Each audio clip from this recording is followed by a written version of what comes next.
Le paradis pour tous. Une émission de conseil, de débat, d'information, intervention des auditeurs. Chaque jour, une thématique. Une émission de motivation. Le paradis pour tous. Le paradis pour tous. le paradis pour tous, Le paradis pour tous. Du lundi au jeudi, De 7h à 9h. Sur Radio Nord. Radio Nord. Radio Nord. Le paradis pour tous. C'est sur les ondes des 95. FM. Le paradis pour tous. Le paradis pour Le tous. paradis pour tous. Le paradis pour tous. Avec Moussa Touré. Une émission produite, réalisée et proposée par Radio Nord. Radio Nord. Radio. Radio Nord. كالنور في جنح الظلام جاء الحبيب إلى الأنام هديا يضيء دروبهم وكأنه بدر السماء كالنور في جنح الظلام جاء الحبيب إلى الأنام هديا يضيء دروبهم وكأنه بدر السماء لمحمد خلق عظيم وبحبه من لا يهين والله جل جلاله صلى عليه وسلم لمحمد خلق عظيم وبحبه من لا يهين والله جل جلاله صلى عليه وسلم صلى عليه وسلم ذاك الذي رب العلا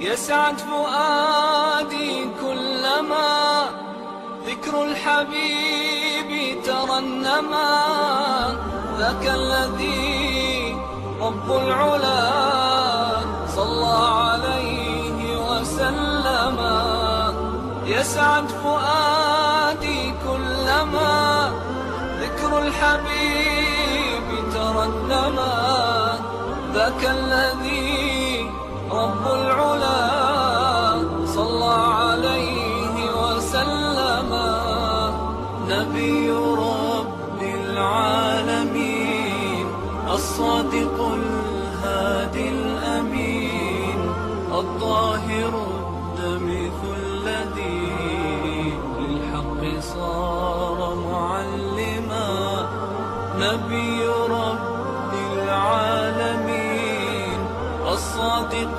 الهادي الأمين الطاهر الدمث الذي للحق صار معلما للحق صار معلما A'ouzou billahi minash shaitanir rajim. Bismillahir rahmanir rahim. La meilleure des paroles est celle du livre d'Allah. La meilleure de voix suivre est celle de Mohammed sallallahu alayhi wa sallam. Le meilleur de cela est celui de l'islam. Et je vous dis assalamu alaikum wa rahmatullahi wa barakatuhu. Auditeurs et auditrices de la Bande FM, bonjour, bon réveil matinal et bienvenue sur Radio Nord si vous nous rejoignez. Merci de rester connectés sur ces ondes des 95 FM, la passion du savoir au service du développement. Au sommaire, vous aurez ce matin le hadith du jour. Ensuite, vous aurez l'instant de relaxation, puis le hadith du jour aussi, la sourate de la semaine. Nous allons tout au long de cette semaine continuer à mémoriser les versets suivants du Suratul Adiyah, chapitre les coursiers, chapitre 100 du Coran, en direct sur les ondes des 95 FM, vu que nous n'avons pas terminé avec ce chapitre, auditeurs et auditrices sur la bonne FM. Et à la fin, vous aurez comme toujours la rubrique Le saviez-vous au micro. Je suis Moussa Touré dans ce 69e numéro de ce programme intitulé Le paradis pour tous. Et je suis là comme toujours, je vais vous tenir en haleine jusqu'à 9h. Nous sommes bien en direct ce mercredi 27 mars 2019 qui est le troisième parcours de la semaine, mais en vérité notre premier parcours, vu que depuis le début de la semaine nous n'avons pas fait émission. Auditeurs et auditrices de la bonne FM, il est 7h16 à Libreville, la maison d'onde s'assure, l'autre côté de la belle vitrée par Minsa Pachirel. Salutations très spéciales à vous. Salam également méga spécial à ma famille des auditeurs actuellement bien câblés sur ces ondes des 95 FM. Salam à monsieur Zakaria depuis Lasni Ovendo. Salam à maman Adja Fadilat. Salam à monsieur Mohamed Adam. Salam très spécial à maman Aïcha depuis Sotega. Salam très spécial à Mohamed depuis Glace. Salam très spécial à monsieur Abdullah Traoré depuis Chibanga. Voilà d'autres auditeurs qui s'est ajouté à notre liste de la famille des auditeurs il y a 3 semaines, auditeurs et auditrices sur la bande FM. Salam très spécial à la soeur Mariam de la gourmandise. Salam à maman Awa de Hassan 2. Salam à la soeur Mariam de l'émission Salam et le petit coin Mariam. Salam à monsieur Karim Diara de Nzengayong. Salam très spécial à monsieur Saïf de Montalier. Salam très spécial à monsieur Ahmad depuis le haut de Guégué. Salam à maman Djiratou depuis Bellevue 1. Salam à monsieur Mohamed depuis Glace. Salam très spécial à la sœur Rachidat depuis Sodiko. Salam très spécial à elle. Salam au petit Youssouf Traoré depuis Le Como. Salam très spécial à maman Adja Saoudia. Salam à monsieur Sidi Belasna, bien connecté sur les ondes des 95 FM. Salam à maman, à monsieur Suleiman depuis Nzengayong. Salam à monsieur Diallo, bien connecté sur les ondes des 95 FM Radio Nour, la passion de savoir. Salam à monsieur Adama du PK9. Salam à madame Sherifa depuis Aongo. Salam très spécial à elle. Également à la sœur Dagnatou, bien connecté sur les ondes des 95 FM depuis quelque part à Libreville. Salam très spécial à mon frère Kita Mamadou depuis le marché Patience. Également à ma sœur Faisalat, bien connectée depuis Lalala. Salam à Fatmata Djigiba depuis Le Como. Également à ma sœur personnelle à moi Awa Djigiba, bien connectée depuis Le Como également. Salam à ma sœur personnelle à moi. Par contre, elle n'est plus au Como. Elle est actuellement en déplacement au Mali, bien connectée depuis Kalabankoura, net à Bamako. Voilà, salam très spécial à elle. Salam à toute la famille Fall, également à ma sœur Khadija Fall, bien connectée sur les ondes des 95 FM. Je rappelle que la mise en onde s'assure derrière la belle vitrée par Minsa Pachirel et j'espère que vous allez participer en masse aujourd'hui dans le cadre de cette émission. Revenons juste après cette transition avec l'invocation de la semaine.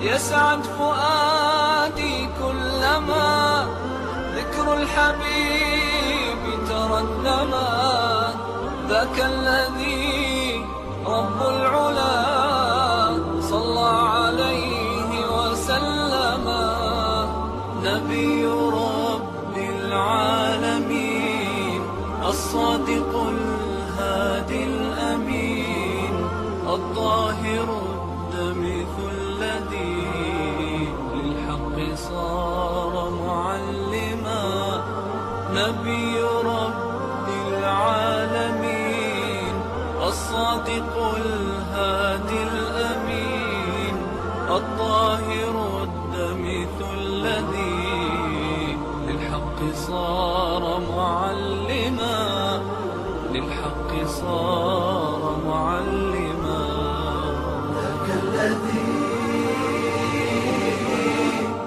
رب العلا صلى عليه وسلم صلى عليه وسلم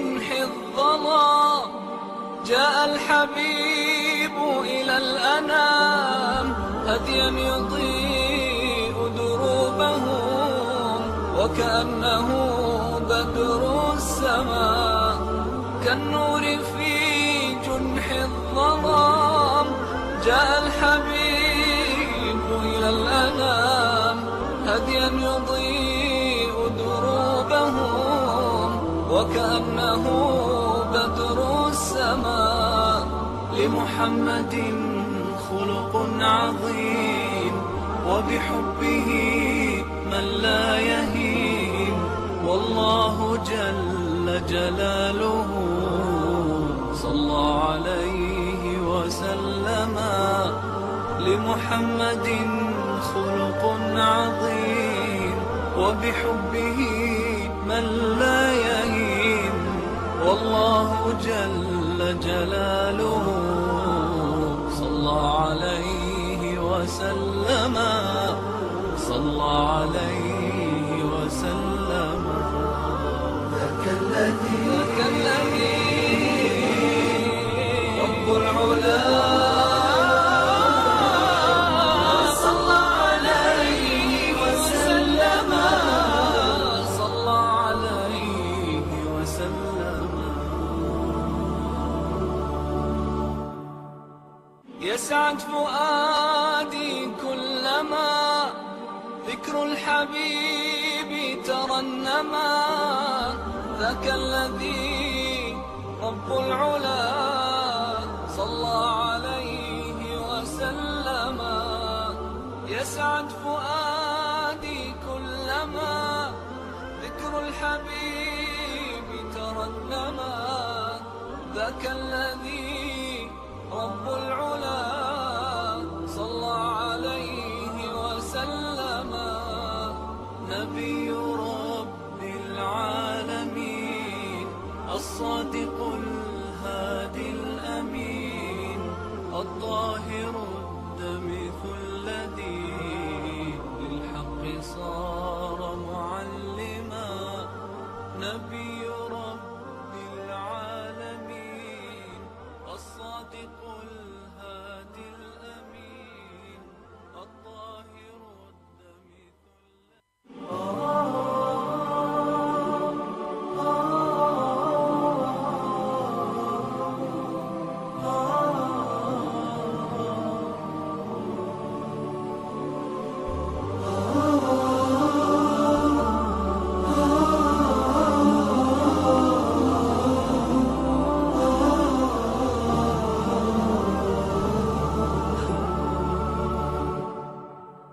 يسعد فؤادي كلما ذكر الحبيب ترنما ذاك الذي رب العلا صلى عليه وسلم يسعد فؤادي كلما ذكر الحبيب ترنما ذاك الذي رب العلا صلى عليه وسلم نبي رب العالمين الصادق الهادي الأمين الطاهر الدمث الذي للحق صار معلما نبي رب Radio Nord, la passion du savoir. Nous allons directement basculer au hadith du jour, vu que petit souci au niveau de l'invocation de la semaine. Bi'iznillah, nous reviendrons avec l'invocation demain dans le cadre de cette émission. La construction des mosquées. Le prophète, que la paix et le salut de Dieu soient sur lui, a dit: quiconque construit une mosquée en souhaitant l'agrément de Dieu, il lui en sera construit l'équivalent au paradis.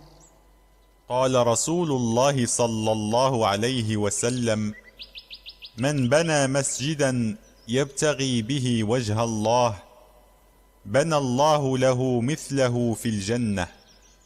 رواه البخاري. La construction des mosquées. Le prophète, que la paix et le salut de Dieu soient sur lui, a dit: quiconque construit une mosquée en souhaitant l'agrément de Dieu, il lui en sera construit l'équivalent au paradis. قال رسول الله صلى الله عليه وسلم من بنى مسجدا يبتغي به وجه الله بنى الله له مثله في الجنة. رواه البخاري. صلى عليه وسلم لمحمد خلق عظيم وبحبه من لا يهين والله جل جلاله صلى عليه وسلم صلى عليه وسلم ذاك الذي رب العلا صلى عليه وسلم صلى عليه وسلم يسعد فؤادي كلما ذكر الحبيب ترنما ذاك الذي رب العلا صلى عليه وسلم يسعد فؤادي كلما ذكر الحبيب ترنما ذاك الذي رب العلا صلى عليه وسلم نبي رب العالمين الصادق الهادي الأمين الطاهر الدمث الذي للحق صار معلما نبي رب العالمين الصادق الهادي الأمين الطاهر الدمث.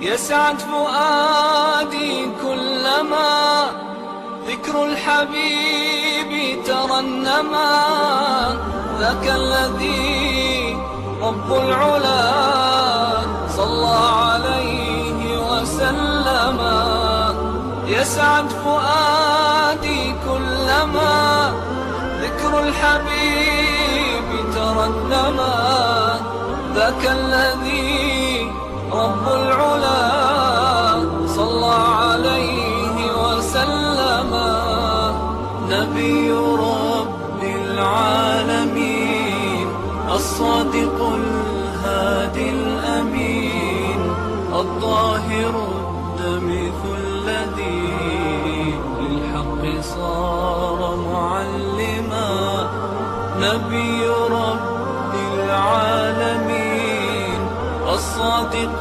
الهادي الأمين الطاهر الدمث الذي للحق صار معلما للحق صار معلما ذاك الذي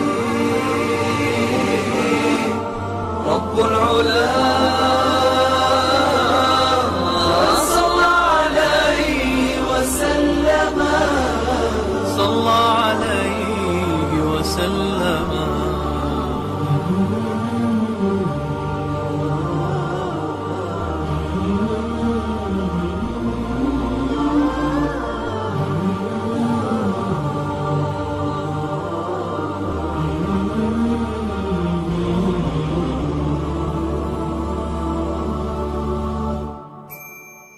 كالنور في جنح الظلام جاء الحبيب إلى الأنام هديا يضيء دروبهم وكأنه بدر السماء كالنور في جنح الظلام جاء الحبيب إلى الأنام هديا يضيء دروبهم وكأنه بدر السماء لمحمد خلق عظيم وبحبه من لا يهين والله جل جلاله صلى عليه وسلم لمحمد خلق عظيم وبحبه من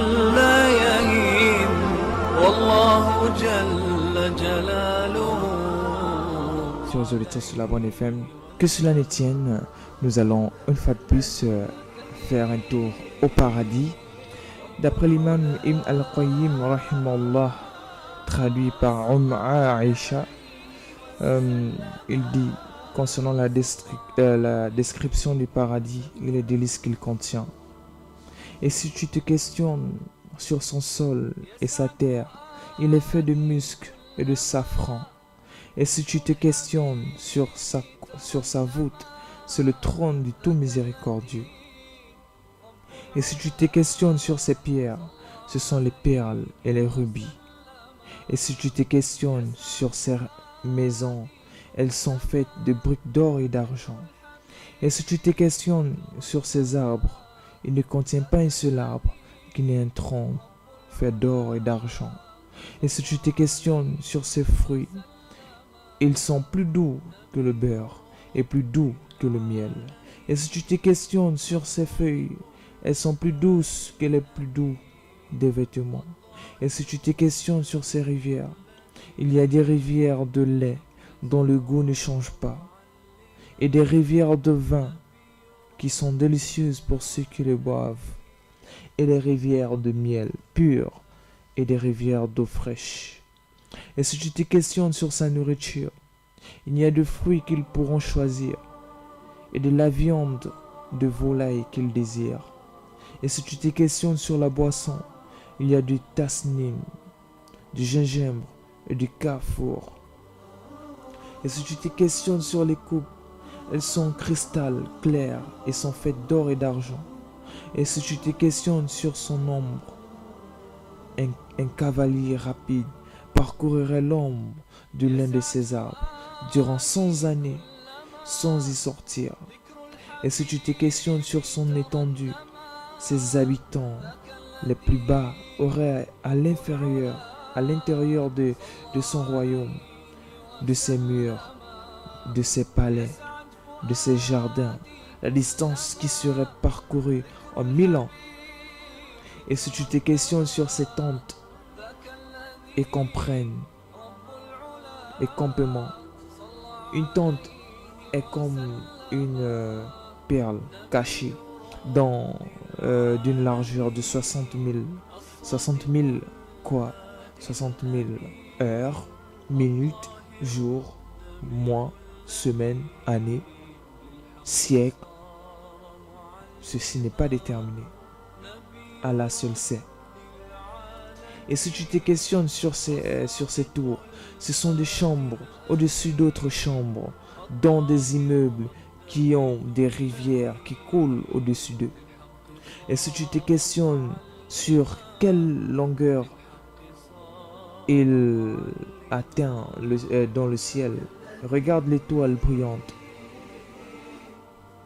la plus voyante, en plus de celles qui sont lointaines dans les cieux, que la vue des yeux ne peut atteindre.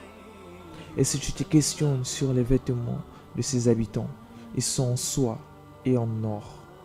Et si tu te questionnes sur ces lits, ce sont des couches d'une belle soie étalées au plus haut de ces niveaux. Et si tu te questionnes sur le visage de ses habitants et leur beauté, ils sont comme l'image de la lune. Et si tu te questionnes sur leur âge, ils sont jeunes de 33 ans à l'image d'Adam, père de l'humanité. Et si tu te questionnes sur ce qu'ils entendront et ils entendront les chants de leurs femmes parmi les ouris, al-ayn, et ce qui est meilleur que cela sont les voix des anges et des prophètes, et ce qui est meilleur de cela est la parole du Seigneur du monde, et ce qui est meilleur est le noble visage d'Allah Tabaraka wa Ta'ala. Et si tu te questionnes sur les serviteurs, ce sont des jeunes garçons d'une éternelle jeunesse qui ressemblent à des perles éparpillées. Et si tu te questionnes sur les épouses et les femmes, elles sont jeunes, au sein arrondi, et ont le liquide d'une jeunesse collante à travers leurs membres. Le soleil passe aux côtés de leur beauté, de leur visage. Si elles le regardent, la lumière brille entre leurs dents et elles sourient. Si tu rencontres son amour, alors dis tout ce que tu veux en ce qui concerne la joie et le joignement de deux lumières. Il voit son visage dans l'arrondi de sa joue, comme s'il regardait dans un miroir poli, et il voit de la clarté de derrière ses muscles et ses os. Et si l'on amenait sur le monde, elle remplirait ce qui se trouve entre les cieux et entre les cieux et la terre avec le souffle magnifique, et les bouches de la création glorifieraient, loueraient et exalteraient la grandeur, et tout ce qui est entre l'est et l'ouest lui serait orné, et chaque œil serait détourné de toutes choses sauf d'elle, et la lumière, le soleil serait surpassé comme la lumière du soleil surpasse la lumière des étoiles. Et tout le monde sur la surface de la terre croirait en l'Éternel, celui qui nourrit et protège toute l'existence. Et le voile sur sa tête est meilleur que le monde et ce qu'il contient. Et elle n'augmente pas en âge, sauf sa beauté dégagée d'un cordon ombilical, des naissances et des menstrues, et purifiée du muqueux, de la salive, de l'urine et d'autres choses. C'est sa jeunesse ne s'affaiblit jamais. Ses vêtements ne sont jamais usés. Aucun vêtement n'est fait qui égale à sa beauté. Et personne qui est à ses côtés ne peut se lasser. Son attention est pour son mari uniquement. Elle ne désire personne d'autre que lui, tout comme l'intention de son mari pour elle, uniquement elle et elle seule. Objet de ses désirs, elle est l'objet des désirs de son mari, et il est avec elle dans la plus grande sécurité. Personne parmi les hommes et les djinns ne la touche auparavant. Et si tu te questionnes sur le jour de la récompense, de la visite du Tout-Puissant, Allah Tabaraka wa Ta'ala, et de la vue de son visage, qui n'a aucune ressemblance avec les créatures, c'est comme si l'on voyait le soleil au milieu du jour et la pleine lune dans une nuit couverte. Alors écoute le jour où l'appeleur exclamera: ô gens du paradis, votre Seigneur exalté vous demande de venir le voir. Venez donc le voir. Ils répondront: nous entendons et nous obéissons, jusqu'à ce qu'ils atteignent finalement la grande vallée où ils vont tous se rencontrer. Et aucun d'entre eux rejettera la demande de l'appeleur. Le Seigneur Allah, exalté soit-il, Tabaraka wa Ta'ala, ordonnera que son trône soit apporté là-bas. Ensuite, les chairs de lumière émergeront, et les plus chers des perles, de pierres précieuses, d'or et d'argent, les plus bas d'entre eux en rang s'asseoiront sur des draps de musc, et ils ne verront pas ce qu'on a donné à ceux qui sont au-dessus d'eux, alors qu'ils sont dans le confort, assis et sont en sécurité dans leur place. La pleureur s'exclamera: ô gens du paradis, vous avez un rendez-vous avec Allah. tabaraka wa ta'ala, dans lequel il veut vous récompenser. Alors ils diront, et quelle est alors cette récompense? N'a-t-il pas déjà rendu nos visages heureux? N'a-t-il pas rendu notre balance lourde? Ne nous a-t-il pas fait entrer au paradis et nous a éloignés du feu? Et alors qu'ils sont dans cet état, de soudain la lumière brillante entourera tout le paradis.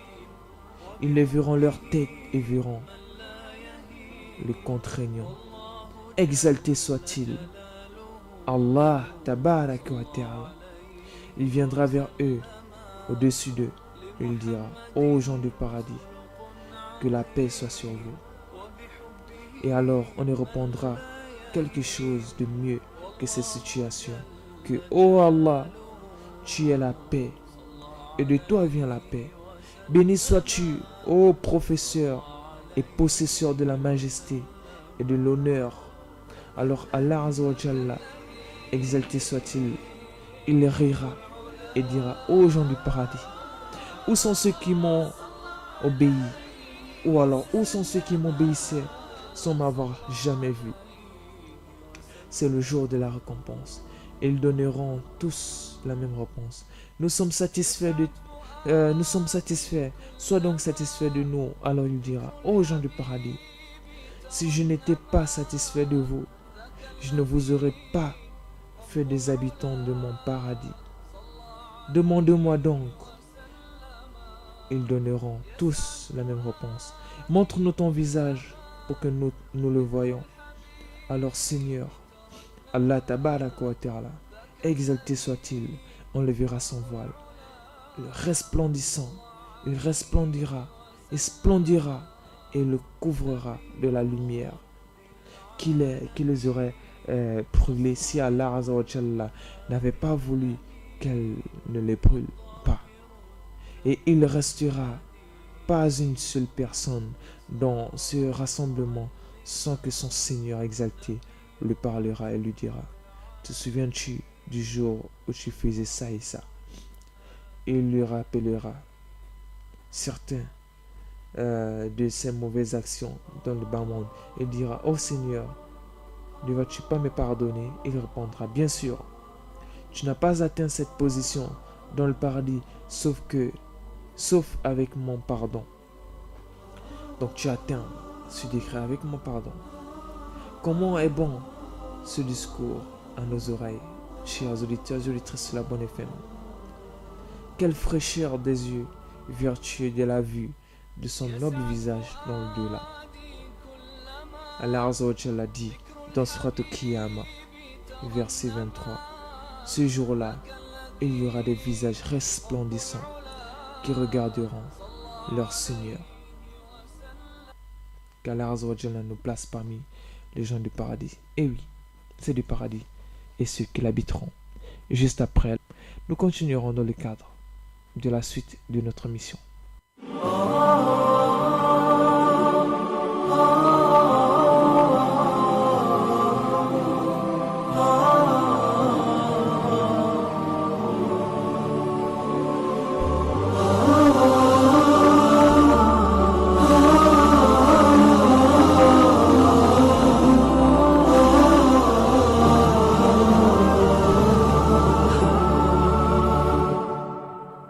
يسعد فؤادي كلما ذكر الحبيب ترنما ذاك الذي رب العلا صلى عليه وسلم.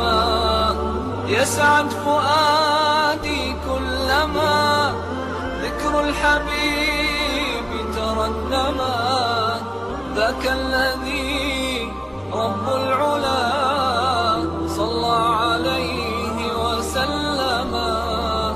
نبي رب العالمين الصادق الهادي الأمين الطاهر الدمث الذي للحق صار معلما. نبي رب العالمين الصادق الهادي الأمين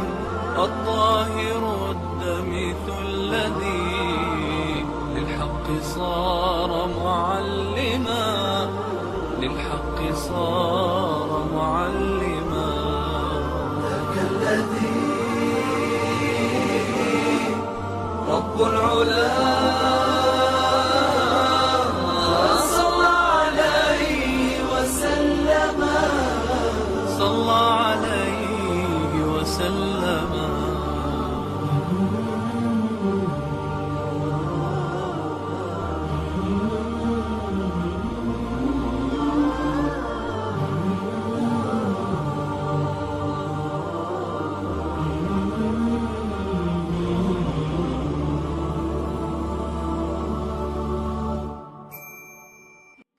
Le paradis pour Le tous. paradis pour tous. Le paradis pour tous. Une émission de conseil. Débat. d'information, Intervention des auditeurs. Chaque jour, une thématique. Une émission de motivation. Le paradis pour tous. Le paradis pour tous. le paradis pour tous, Le paradis pour tous. Du lundi au jeudi, De 7h à 9h. Sur Radio Nord. Radio Nord. Radio Nord. Le paradis pour tous. C'est sur les ondes des 95. FM. Le paradis pour tous. Le paradis pour Le tous. paradis pour tous. Le paradis pour tous. Avec Moussa Touré.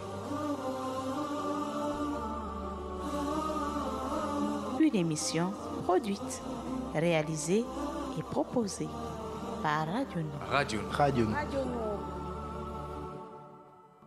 كالنور في جنح الظلام جاء الحبيب إلى الأنام هديا يضيء دروبهم وكأنه بدر السماء كالنور في جنح الظلام جاء الحبيب إلى الأنام هديا يضيء دروبهم وكأنه بدر السماء لمحمد خلق عظيم وبحبه من لا يهين والله جل جلاله صلى عليه وسلم لمحمد خلق عظيم وبحبه من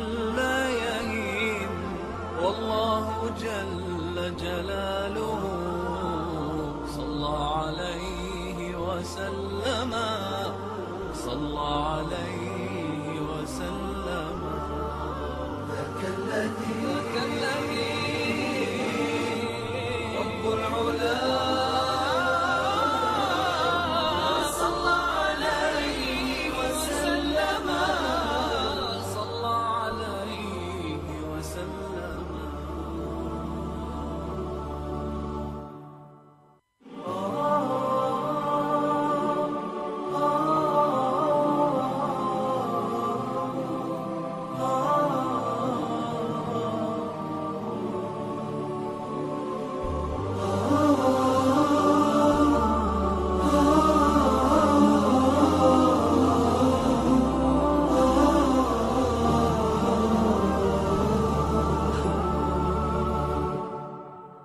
يسعد فؤادي كلما ذكر الحبيب ترنما ذاك الذي رب العلا صلى عليه وسلم يسعد فؤادي كلما ذكر الحبيب ترنما ذاك الذي رب العلا صلى عليه وسلم نبي رب العالمين الصادق الهادي الأمين الطاهر الدمث الذي للحق صار معلما نبي رب العالمين الصادق الهادي الأمين الطاهر الدمث الذي للحق صار معلما للحق الحق صار معلما ذاك الذي رب العلا صلى عليه وسلم صلى عليه وسلم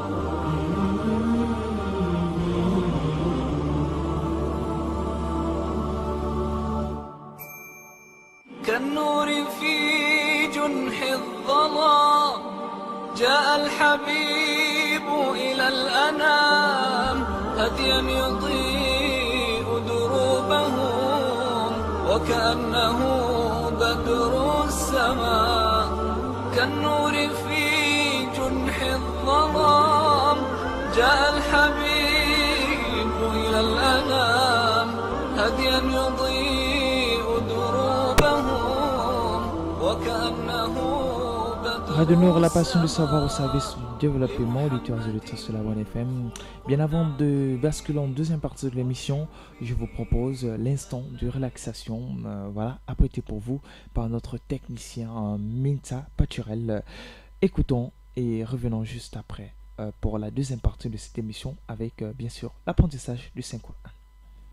لو سرابك ليلك وجنة بالدجا في الليل تسريب واسأل عنا له المنة قل علامات انت تدريبه مدعيكم غايب عنا والحكم ميوز في الغيبة ينبغي الإنسان يتأنى ويحكم بأحكام مصيبة لا تحس بالحيف ذا منا النصف ناخذ ونعطيبه سوي يميل وبلغه عنا بالسلام وألف ترحيب ريض يطارش يلم عنا خط بكتابك بترحيبه لو سرابك ليلك وجنة بالدجا في الليل تسريبه ريض يطارش يلم عنا خط بكتابك بترحيبه لو سرابك ليلك وجنة بالدجا في الليل تسريبه بلغ المهموم ما تهنى سهل الليلة يهذيبه يشغله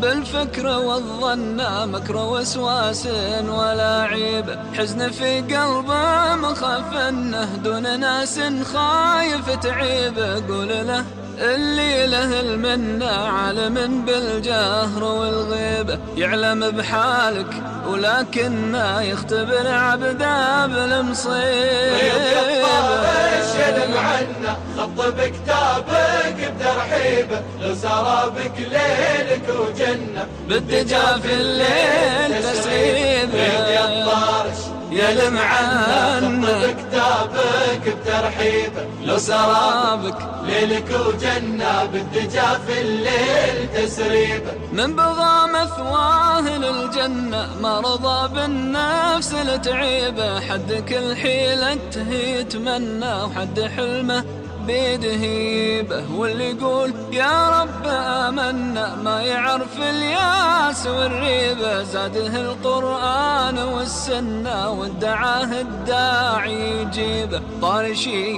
ان يتقول إن على العهد والوعد نوفي الطارش يلم عنا خط بكتابك بترحيبه لو سرابك ليلك وجنة بالدجا في الليل تسريبه ريض الطارش يلم عنا خط بكتابك بترحيبه لو سرابك ليلك وجنة بالدجا في الليل تسريبه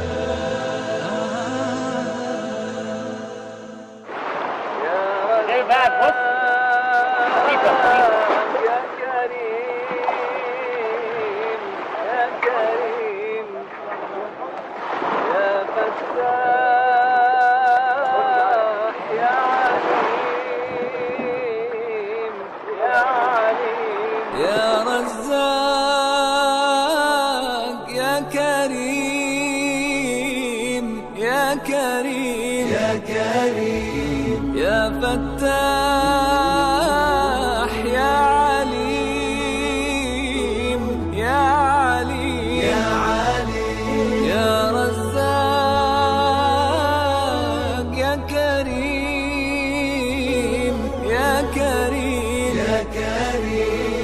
فتاح يا عليم يا عليم يا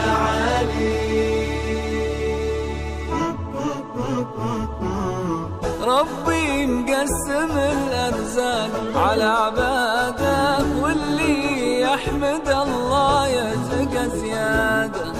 ربي مقسم الأرزاق على عباده، واللي يحمد الله يرزقه زيادة. ما خاب من يرفع كفيه للمولى، كل من صبر ربي بيحقق مراده. كل من صبر ربي بيحقق مراده. ما خاب من يرفع كفيه للمولى، وكل من صبر ربي بيحقق مراده. كل من صبر ربي بيحقق مراده. ربي مقسم الأرزاق على عباده، واللي يحمد الله يرزق زيادة. ما خاب من يرفع كفيه للمولى، وكل من صبر ربي بيحقق مراده. كل من صبر ربي بيحقق مراده.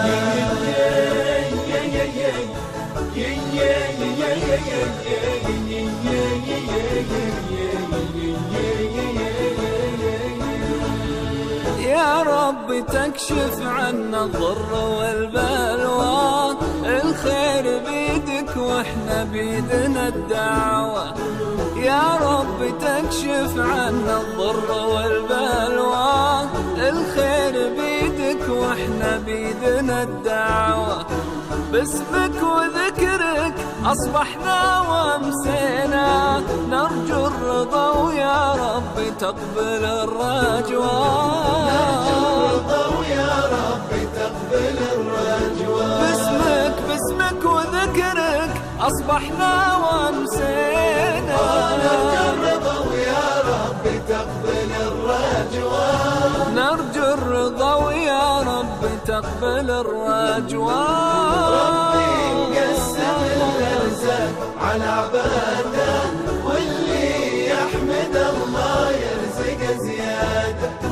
ما خاب من يرفع كفيه للمولى، وكل من صبر ربي بيحقق مراده. كل من صبر ربي بيحقق مراده. ما خاب من يرفع كفيه للمولى، وكل من صبر ربي بيحقق مراده. كل من صبر ربي بيحقق مراده.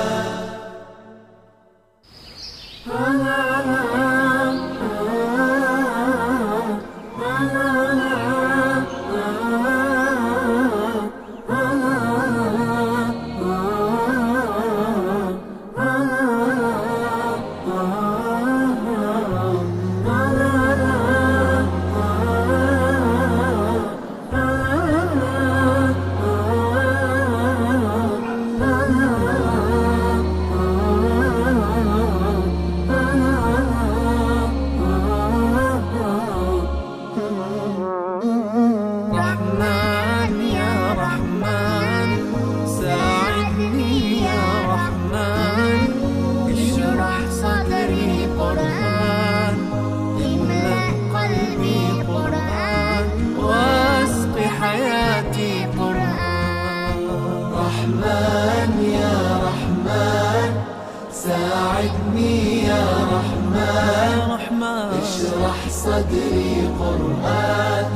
املأ قلبي قرآن، واسق حياتي قرآن. رحمن ساعدني يا رحمن، اشرح صدري قرآن، املأ قلبي قرآن، واسق حياتي قرآن. لله يهفو آملي لله، ولحفظ كتاب الله من أول بسم الله للختم وللرضا.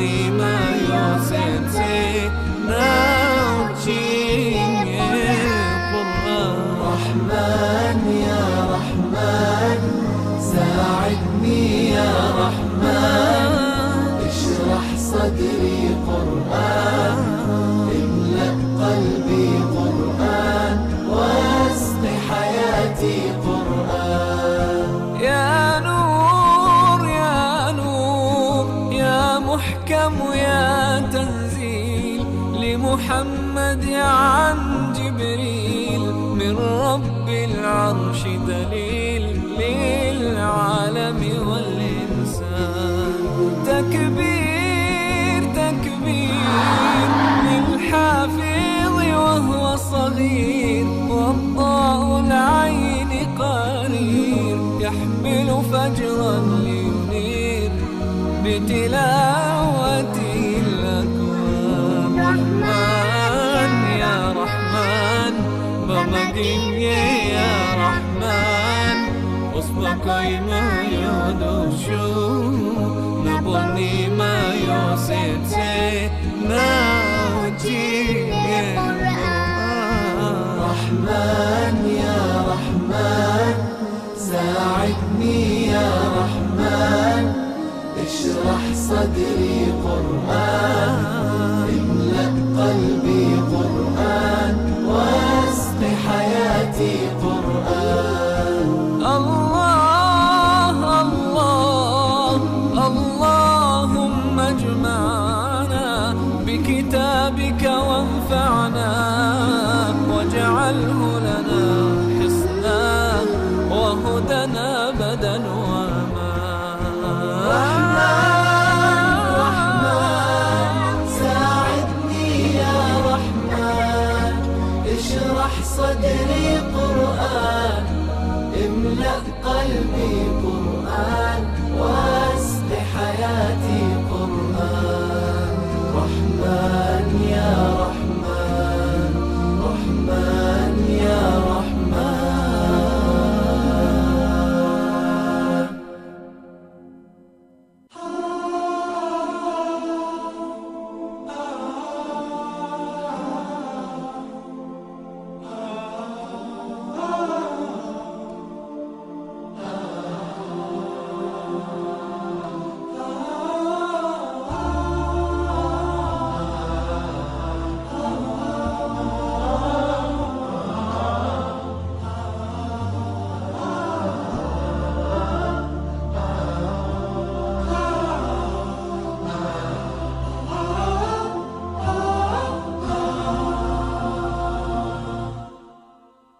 بالحب تلقاك البدور ضيف الأماني والسرور فيك العطايا والأجور يا مرحبا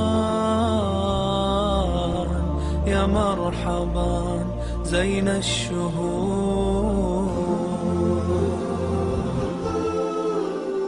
Jour après jour, mon d'amour, tes Célia, bienvenue. Meilleur de moi, bienvenue. Bonheur et joie, notre moissa, bonheur et bien.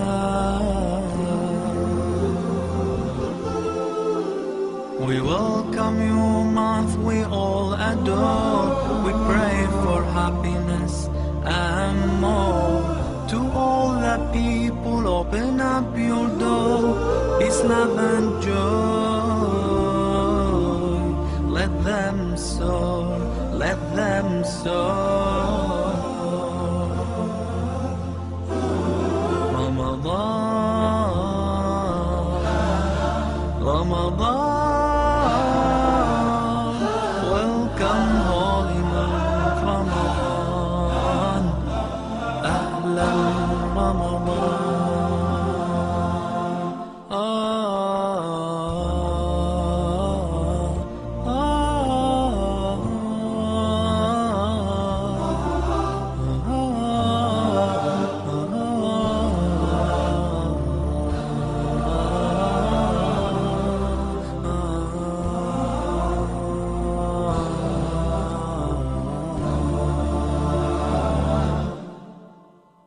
أحلى القوافي والنشيد في مقدم الشهر السعيد النور في الدنيا يزيد والرب تواب شكور أحلى القوافي والنشيد في مقدم الشهر السعيد النور في الدنيا يزيد والرب تواب شكور والرب تواب شكور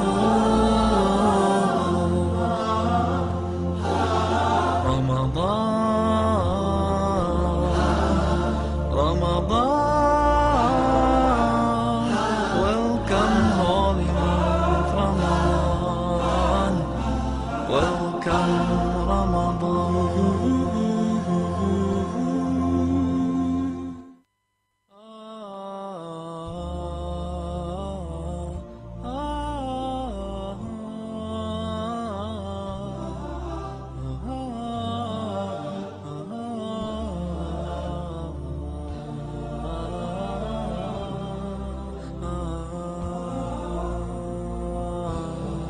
Le paradis pour tous. Le paradis pour tous. Le paradis pour tous. Une émission de conseil, Débat. d'information, Intervention des auditeurs. chaque jour une thématique, Une émission de motivation. Le paradis pour tous. Le paradis pour tous. le paradis pour tous, le paradis pour tous, Du lundi au jeudi, De 7h à 9h. sur Radio Nord. Radio Nord. Radio Nord. Le paradis pour tous. c'est sur les ondes des 95. FM. Le paradis pour tous. Le paradis pour Le tous. paradis pour tous. Le paradis pour tous. Avec Moussa Touré. Une émission produite, réalisée et proposée par Radio Nord. Radio Nord. Radio Nord. Radio Nord. كالنور في جنح الظلام جاء الحبيب إلى الأنام هديا يضيء دروبهم وكأنه بدر السماء كالنور في جنح الظلام جاء الحبيب إلى الأنام هديا يضيء دروبهم وكأنه بدر السماء لمحمد خلق عظيم وبحبه من لا يهين والله جل جلاله صلى عليه وسلم لمحمد خلق عظيم وبحبه من لا يهين والله جل جلاله صلى عليه وسلم صلى عليه وسلم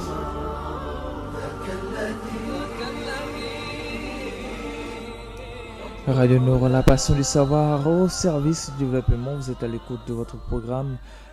Votre programme est intitulé Le Paradis pour tous, programme diffusé tous les lundis, mardis, mercredis, jeudis de 7h à 9h sur les ondes des 95 FM de la Radio Nord. Voilà, comme je disais tantôt, la passion du savoir au service du développement. Nous basculons en deuxième partie de l'émission avec la sourate de la semaine. Nous allons continuer à mémoriser Suratul Adiyah, chapitre les coursiers, chapitre 100 du Saint-Coran. Vous allez appeler au récitant direct, mais d'abord écoutons cette merveilleuse récitation. بسم الله الرحمن الرحيم والعاديات ضبحا. Au nom d'Allah, le tout miséricordieux, le très miséricordieux. Par les coursiers qui allaitent, فالموريات قدحا. qui font jaillir des étincelles, فالمغيرات صبحا. qui attaquent au matin فأثرن به نقعا. et font ainsi voler la poussière, فوسطن به جمعا et pénètre au centre de la troupe ennemie. إن الإنسان لربه لكنود L'homme est certes ingrat envers son Seigneur, وإنه على ذلك لشهيد et pourtant il est certes témoin de cela. وإنه لحب الخير لشديد Et pour l'amour des richesses, il est certes ardent. أفلا يعلم إذا بعثر ما في القبور Ne sait-il donc pas que lorsque ce qui est dans les tombes sera bouleversé, وحصل ما في الصدور et que sera dévoilé ce qui est dans les poitrines, إن ربهم بهم يومئذ لخبير ce jour-là, certes, leur Seigneur sera parfaitement connaisseur d'eux. Voilà, auditeurs et auditrices de la Bonne FM, la merveilleuse récitation de Cheikh Houzaïf. Alors, c'est un chapitre pré-hijrien révélé après la sourate du temps. Elle compte 11 versets. Son titre est tiré du premier verset. La sourate met en évidence l'ingratitude et la cupidité de l'homme. Vous avez sans doute écouté la traduction de ce merveilleux chapitre, auditeurs et auditrices de la Bonne FM. Ce que nous allons faire, c'est directement entrer dans la mémorisation. Il y a 2 semaines, nous avions commencé avec les 5 premiers versets de ce chapitre. Ensuite, nous avions pris 3 versets. Nous nous sommes arrêtés à وَإِنَّهُ لِحُبِّ الْخَيْرِ لَشَدِيدٌ. Nous allons, Inch'Allah, continuer et disons terminer avec ce chapitre en mémorisant les 3 derniers versets, qui n'est autre que أفلا يعلم إذا بعثر ما في القبور وحصل ما في الصدور إن ربهم بهم يومئذ لخبير. Voilà les 3 versets que nous allons mémoriser cette semaine, Inch'Allah. Nous sommes aujourd'hui mercredi, c'est le 3e parcours de la semaine. Nous avions aujourd'hui et demain pour mémoriser ces 3 versets. Alors, la traduction de ces versets: ne sait-il donc pas que lorsqu'on bouleversera les corps des enterrés et que l'on exposera tout le contenu des cœurs, il s'avérera ce jour-là que leur Seigneur les connaît bien. Voilà, auditeurs et auditrices de la Bonne FM. D'abord, je vais réciter en entier cette sourate. Ensuite, je vais réciter les 3 derniers versets en coupure. Et je vais vous donner le tour pour appeler dans le cadre de cette émission afin de réciter également. أعوذ بالله من الشيطان الرجيم بسم الله الرحمن الرحيم والعاديات ضبحا فالموريات قدحا فالمغيرات صبحا فأثرن به نكعا فوسطن به جمعا فأثرن به نكعا فوسطن به جمعا إن الإنسان لربه لكنود إن الإنسان لربه لكنود وإنه على ذلك لشهيد وإنه على ذلك لشهيد وإنه لحب الخير لشديد أفلا يعلم إذا بعثر ما في القبور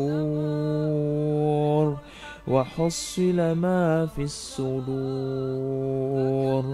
إن ربهم بهم يومئذ لخبير. Je vais réitérer. أعوذ بالله من الشيطان الرجيم. بسم الله الرحمن الرحيم.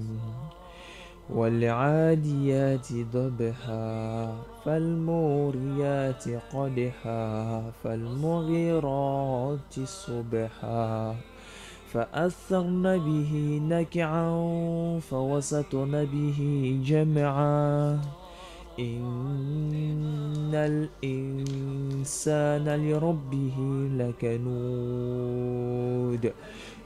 وإنه على ذلك لشهيد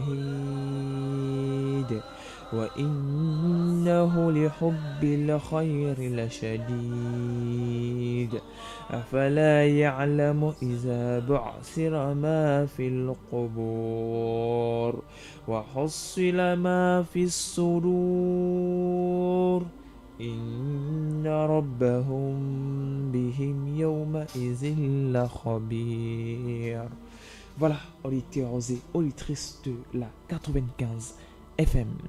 À présent, les 3 derniers versets. أعوذ بالله من الشيطان الرجيم. أفلا يعلم إذا بعثر ما في القبور وحصل ما في الصدور إن ربهم بهم يومئذ لخبير. أفلا يعلم إذا بعثر ما في القبور وحصل ما في الصدور إن ربهم بهم يومئذ لخبير. أفلا يعلم إذا بعثر ما في القبور وحصل ما في الصدور إن ربهم بهم يومئذ لخبير. أفلا يعلم إذا بعثر ما في القبور وحصل ما في الصدور إن ربهم بهم يومئذ لخبير. Voilà, auditeurs et auditrices, la Bande FM Radio Nour, la passion du savoir, c'est votre temps à présent. Appelez via le 88 17, le numéro court 88 17 ou encore le 02 07 06 36 02 07 06 36. Je réitère le 02, le 07 et le 06 36. 02 07 06 36, le 02 07 06 36 pour participer en direct dans le cadre de cette émission en récitant les 3 derniers versets des Souratul Al-Adiyah. Et je rappelle, nous sommes bien en direct de Radio Nour depuis la station de Batavia. Nous sommes aujourd'hui le mercredi 27 mars 2019 et il est 8h44 à Libreville. Il nous reste environ 5 minutes avant de rendre l'antenne et ces 5 minutes vous sont consacrées, auditeurs.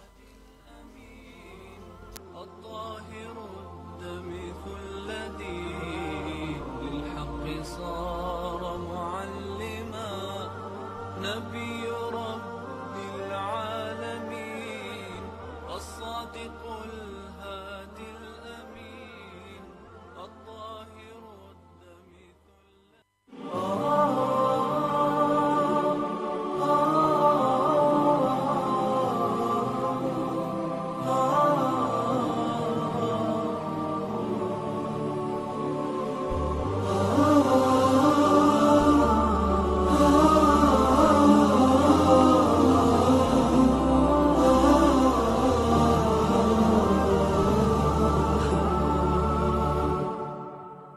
يسعد فؤادي كلما ذكر الحبيب ترنما ذاك الذي رب العلا صلى عليه وسلم.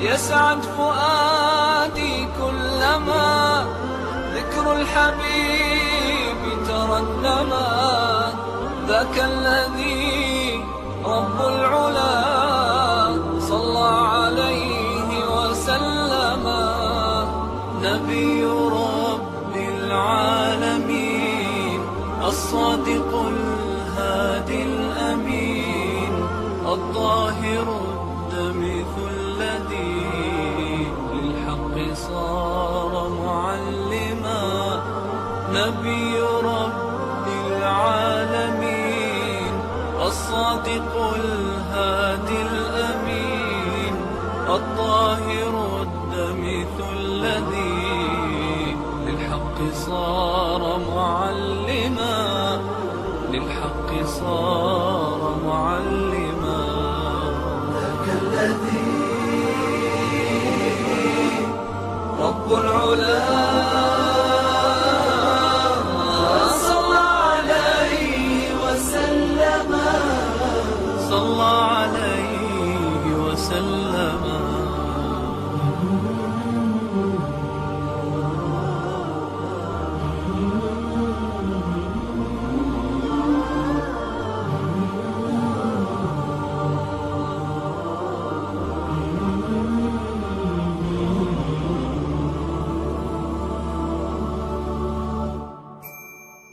كالنور في جنح الظلام جاء الحبيب إلى الأنام هديا يضيء دروبهم وكأنه بدر السماء كالنور في جنح الظلام جاء الحبيب إلى الأنام هديا يضيء دروبهم وكأنه بدر السماء لمحمد خلق عظيم وبحبه من لا يهين والله جل جلاله صلى عليه وسلم لمحمد خلق عظيم وبحبه من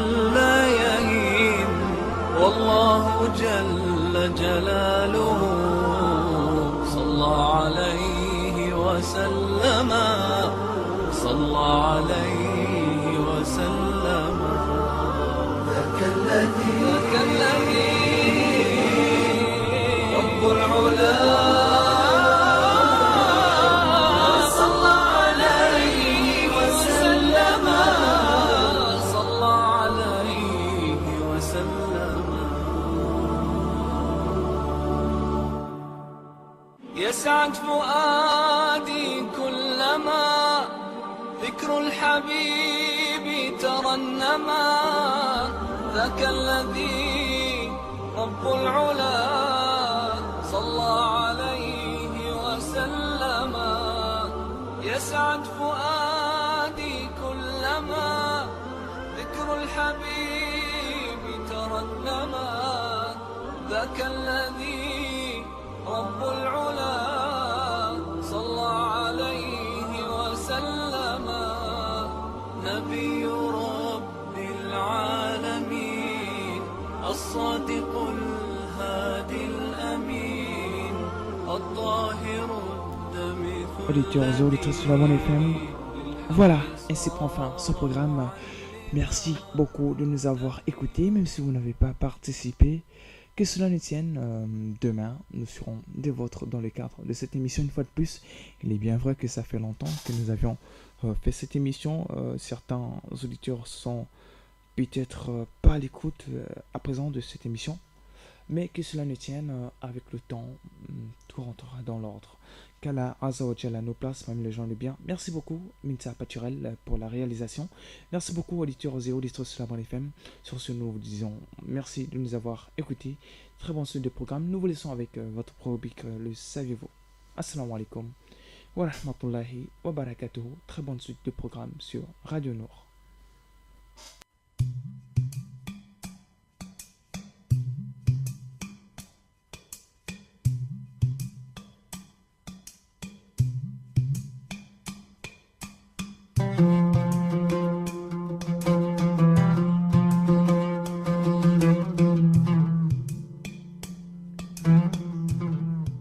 Le saviez-vous?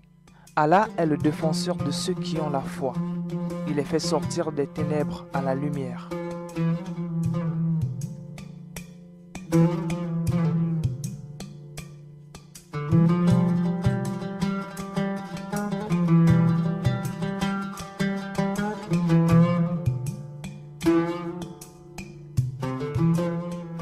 Le saviez-vous? Allah est le défenseur de ceux qui ont la foi. Il les fait sortir des ténèbres à la lumière.